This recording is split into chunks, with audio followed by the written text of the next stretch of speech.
Rava Roy, Natalie Gold, has a terrible time in succession and, while everyone else is angling for attention, power, and wealth, Rava's living out her own personal horror movie. The Succession family tree is an extensive one with branches going all over the place thanks to marriages, divorces, remarriages, and cousins who decide to make unannounced appearances. For the most part, everyone in the tree wants as much Roy time as possible. How else are you going to climb the branches to the top if you don't know who will make your climb worthwhile? One of these branches goes from Kendall, Jeremy Strong, to Rava, his ex-wife whom Kendall has 2 kids with. Rava and Kendall separated sometime before the series starts, but season 1 still sees them as cordial. Rava left Kendall due to drug addiction issues, the same ones that many people in his life mock and disregard him for.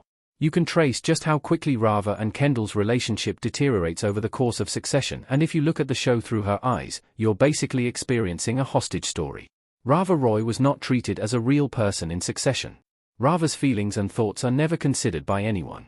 From the first moment we see Rava on screen, it's apparent that no one respects her as an individual. She's an extension of Kendall, who is not exactly the crown prince himself. Rava and her kids, Sophie, Swayam Bhatia, and Iverson, Quentin Morales, arrive at Logan's, Brian Cox, home for his birthday party, and she begins sparring with Roman, Kieran Culkin, and the other family members, as they all do when they see each other. She may be an outsider, but clearly, Rava's played this game before, easily jousting with everyone there. Despite her veteran status in the family, she still seems like something of an outsider, and she also seems to be happy for that to be her designation. When she first arrives at Logan's, actually anytime she goes to a Roy-sanctioned event, Kendall thanks her profusely for coming.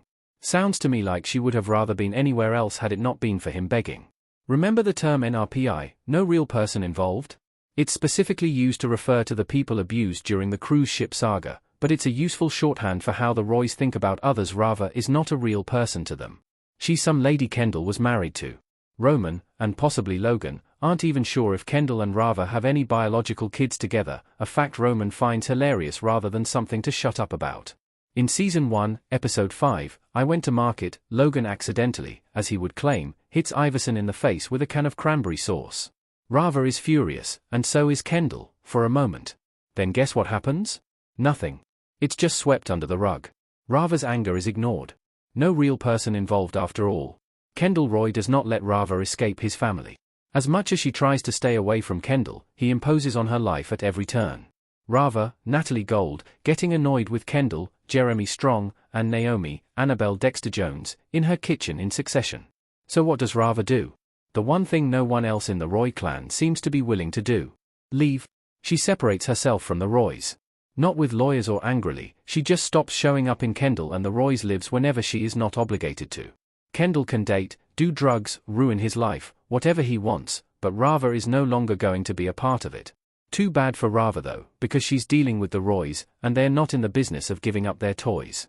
She gets Season 2 off at least, maybe because of Kendall's state of mind after the Succession Season 1 finale, or maybe because he's become infatuated with another woman, Naomi Pierce, Annabelle Dexter-Jones.